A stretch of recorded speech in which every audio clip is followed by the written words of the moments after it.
assume that someone says, I agree, no beef, no chicken, no fish, I don't eat any of it. I just have dairy, and it's actually organic dairy. Is that okay? Yeah. So I'll start with my latest book, Dairy Deception. I was also surprised that none of my colleagues wrote a book on eggs. And so I actually added eggs into dairy because when I was a little boy, in the dairy section were eggs. They have nothing to do with dairy, but they seem to be there. Now, the most unnatural thing that we've probably ever been told to do is to drink milk from another creature. But my God, it's the most pervasive thing that I ever remember being told. We not only were intimidated with education, and even higher education tells you that dairy is a necessity, but it's an absurdity when you think about it. The first slide I have in my presentation, Dairy Deception, is I have a man dressed like me in a suit underneath a cow drinking from its breast. Now, if you actually saw, now let's be honest here. Take a moment. If you actually saw a guy dressed in a suit park his car, his BMW, on the side of a road and go into the pasture and get under the cow and suck from its breast, would you not call the police? Would this man not get arrested? And shouldn't he get arrested? But let's imagine he didn't park his BMW and drink from the breast. He drove another mile and went to the supermarket and he bought milk. But he cowered inside of his home and drank it without anyone watching it. And nobody thinks anything of that. They did such a good marketing job. When I was a boy, I was stunned that the only thing I ever got free was milk. Remember free milk? So I was lucky. I married a wonderful lady I'm in love with from Sweden. I said, did you get free milk in Sweden? She said, absolutely.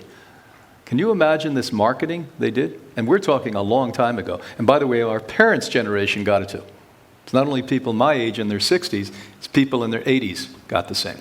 Then I went to Russia and I asked the question, in communist Russia, I said, did you get free milk? And yes, in the major cities, they got free milk.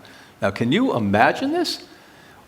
What other industry do you know that actually got into the schools and literally force-fed you milk and then got the teachers through manuals that were written by governments who were in cahoots with the dairy industry? Your government in the United States last year took your tax dollars and gave $300 million to advertise dairy with your tax dollars. And it's written in the schoolwork. And so little boys and little girls are given this milk, told they don't drink it. Your government, by the way, is in bed with fast food industries. Because what happened is back in the 70s, they realized that sodas were becoming more popular than milk. And now they've made packs and spent hundreds of thousands, if not millions of dollars in cahoots with the large fast food companies. So we'll get you back into drinking milk. Now, let's see in the audience here today. How many of you actually at one point in your life thought you'd get sick if you didn't drink milk? Okay, so practical labor. You know, you have this sort of interesting large group of people called Asians. You ever hear of them?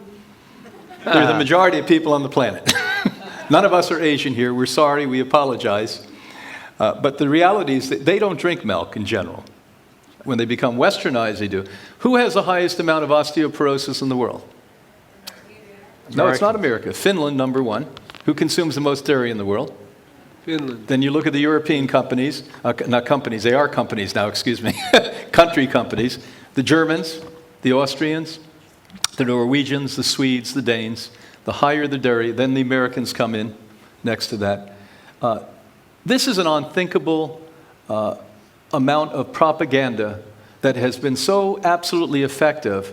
I wish I had the marketing genius that they did, because I'd convert the world to sanity within 2 years. It's nuts. Thank you.